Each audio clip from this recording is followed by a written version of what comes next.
Jadi publik menganggap, oh cawe-cawe akhirnya diakui oleh Jokowi sebagai dia mau main curang.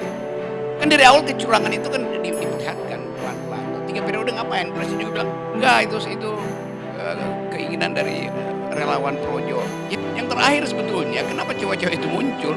Karena Jokowi nggak punya lagi peralatan untuk memastikan siapa yang akan dia bebankan dengan legasinya. Oleh karena itu dia turun sendiri akhirnya kan. Orang-orang yang dia suruh untuk main curang udah nggak ada tuh.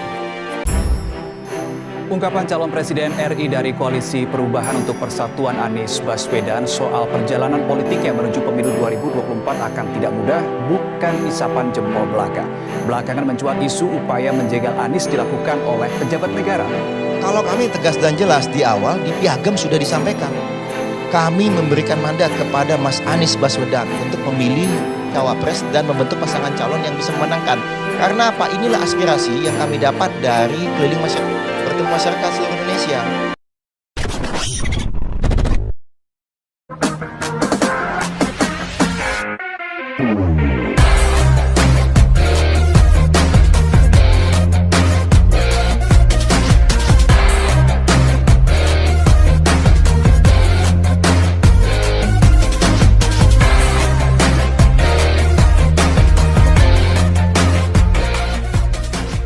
Kalah mengambil risiko dengan menafsirkan bahwa cawe-cawe itu adalah campur tangan yang buruk yang tidak diperlukan.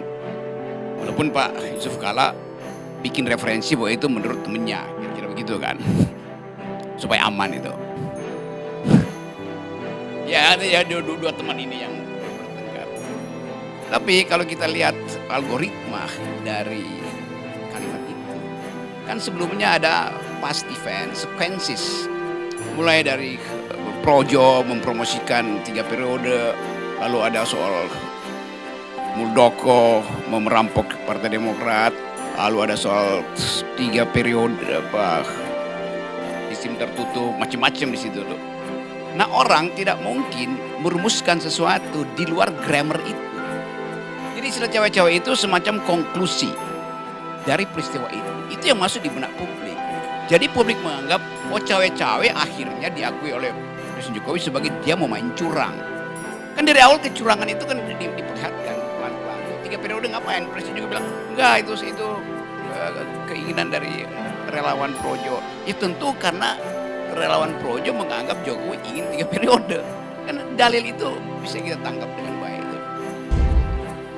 Ungkapan calon Presiden RI dari Koalisi Perubahan untuk Persatuan Anies Baswedan soal perjalanan politik yang menuju pemilu 2024 akan tidak mudah bukan isapan jempol belaka.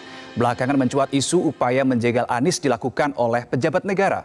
Nah, Kalau kita kan namanya dijegal atau tidak itu proses. Ya, dinamika teman-teman Nasdem bisa cerita nanti. Bagaimana misalnya pada saat keliling-keliling setiap daerah, situasi seperti apa yang mereka hadapi. Itu sederhana itu kita lihat. Lalu bagaimana juga kita lihat secara pribadi Mas Anies ada katanya kasus A, kasus B. Ya kan, lalu kemudian di institusi tertentu harus naik kasusnya. Tapi nggak naik karena ada yang menolak. Kalau kami tegas dan jelas di awal, di Piagam sudah disampaikan. Kami memberikan mandat kepada Mas Anies Baswedan untuk memilih cawapres dan membentuk pasangan calon yang bisa memenangkan. Karena apa? Inilah aspirasi yang kami dapat dari keliling bertemu masyarakat seluruh Indonesia. Makanya Mas Aye, mohon maaf, silakan ditanya nanti, silakan dicek. Nggak ada yang mengalir apapun, sepeser pun nggak ada yang mengalir apapun. Keyakinan kami hanya Mas Anies adalah capres yang terbaik untuk bisa memperjuangkan perubahan. Itu benar sekali.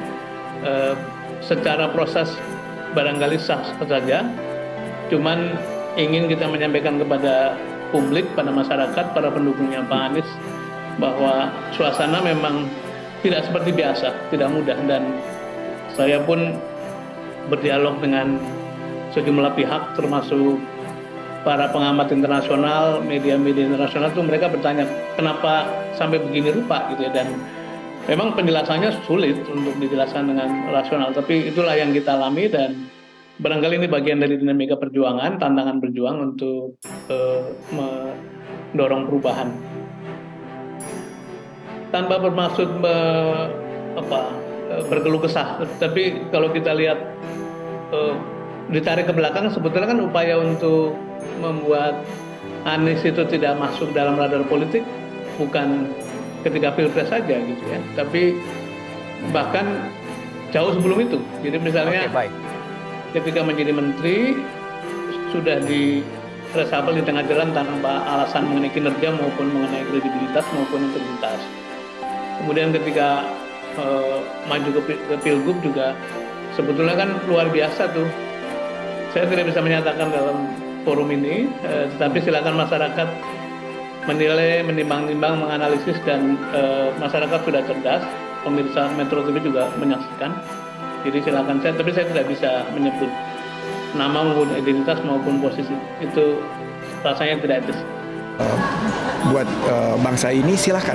Tapi kalau beliau dari teman-teman PKS ini bisa mempertimbangkan apa yang saya tawarkan, karena saya didukung data dan data ini menunjukkan bahwa mayoritas rakyat Indonesia menginginkan keberlanjutan. Tapi bagaimana caranya PKS bisa ikut bagian daripada poros percepatan ini? Nah, ini tentunya kan kita bicara bagaimana membangun bangsa bersama.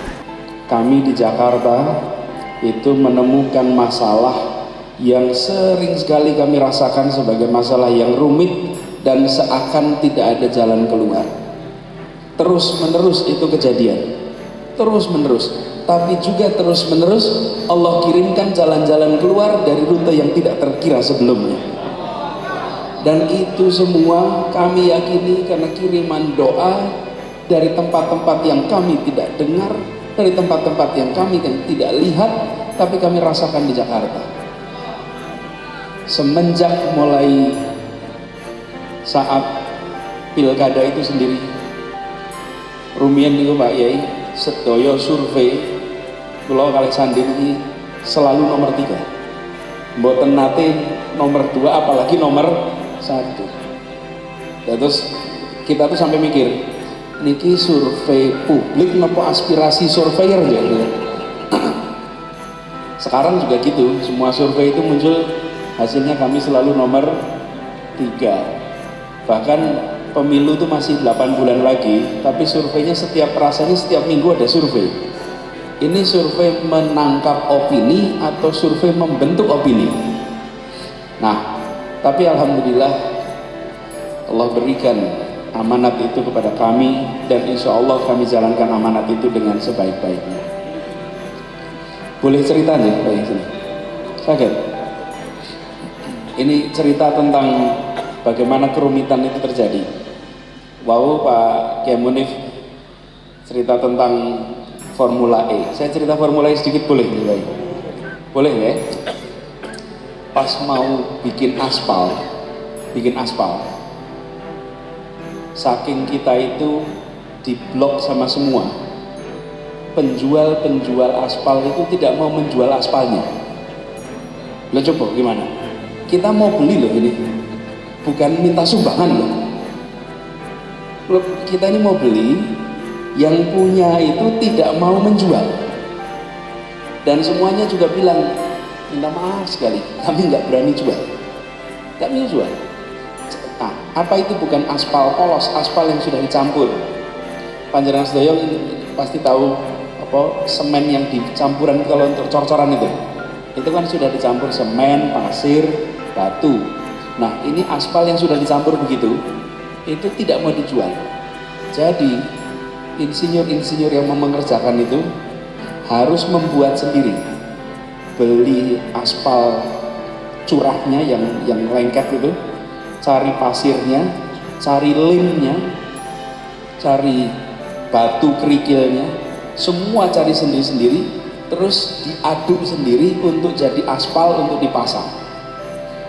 Lah itu beli lemnya aja harus ke Jerman karena ada spesifikasinya khusus, karena ini aspal untuk balapan mobil, bukan aspal untuk di jalan-jalan biasa. Mencari lalu tidak punya molen untuk ngaduk aspal, yang punya itu molen untuk ngaduk semen, nggak punya molen untuk ngaduk aspal. Dicarikan semua, waktunya mepet, hitungan kita tidak mungkin nyanda untuk membangun seluas itu, sepanjang itu. Semua kerja siang malam mencari campurannya, mencari komposisinya itu. Akhirnya ditemukan semuanya, dikerjakan, dan ketika mengerjakan 3 molen rusak. Karena molen itu biasa dipakai untuk semen, dipakai untuk aspal, lebih lengket daripada semen. Ngaduk itu rusak. Sampai 3 kali molen raksasa itu. Jadi bukan molen kontraktor kecil itu. Molennya itu kira-kira sebesar tenda ini. Molennya itu jebol 3 kali. Dah, akhirnya dipasang, digelar, selesai. Ketika sudah selesai, datanglah tim dari Inggris menilai aspalnya. Kita semua deg-degan karena aspal ini campurannya bikin sendiri. Biasanya campurannya udah beli jadi, dinilai oleh mereka, dilakukan assessment, keluar hasilnya. Dan hasilnya ini adalah aspal pemasangan terbaik dalam sejarah Formula E di seluruh dunia. Coba. Mereka itu sampai terkagum-kagum, kok bisa bikin seperti ini. Loh, yang ditanyai juga, ya kami yang nggak tahu. Ini terpaksa kondisi. Jadi banyak sekali hikmah-hikmah yang datang kemudian pada saat kita ditutup jalan-jalannya, ternyata Allah bukakan jalan baru dan ternyata hasilnya jauh lebih baik daripada yang diduga. Terlalu banyak jejak digital yang memberi bukti-bukti itu ya. Dan misalnya Prof. Denny Indrayana itu bukan orang sembarangan, itu mengendera sejumlah fakta, bukan spekulasi, fakta-fakta yang dialami. Tapi juga kesaksian dari para pimpinan partai kan, dan juga yang dialami oleh pimpinan partai, baik partai PKS yang sedang kita bahas, kemudian Partai Demokrat, tapi juga yang lebih luar biasa adalah yang dialami oleh Nasdem, karena Nasdem adalah pengusung pertama dan ditulis oleh media, luas sekali dibaca, bahkan diulas oleh satu majalah mingguan yang punya credibility bahwa tidak hanya yang dialami Nasdem itu tidak hanya soal-soal tekanan politik, tapi juga sampai urusan usahanya pimpinan Nasdem pun diganggu, dan itu semuanya berkaitan sama proses ini. Pembicaraan di balik layar saya kira memberi satu bukti bahwa alasannya adalah memang karena ada usaha-usaha untuk membuat koalisi ini tidak solid. Jadi ini bukan klaim, bukan narasi, tapi sekedar penjelasan pada masyarakat supaya masyarakat bersiap dan terus menjaga semangat bahwa yang namanya perubahan memang tidak mudah. Kita mengerti, apalagi yang dihadapi sebagai pesaing adalah kekuatan yang memiliki sumber daya besar. Pak Anies pernah mengemukakan itu juga, kemudian punya kekuasaan karena masih dalam pemerintahan. Tapi penjelasan kami adalah sekedar supaya masyarakat mengetahui dan para pendukung, para simpatisan memahami konteksnya dan dengan itu lebih bersiap. Itu tujuannya, tidak lebih dari untuk membuat kita semua waspada dan kemudian lebih bersiap menghadapi segala kemungkinan.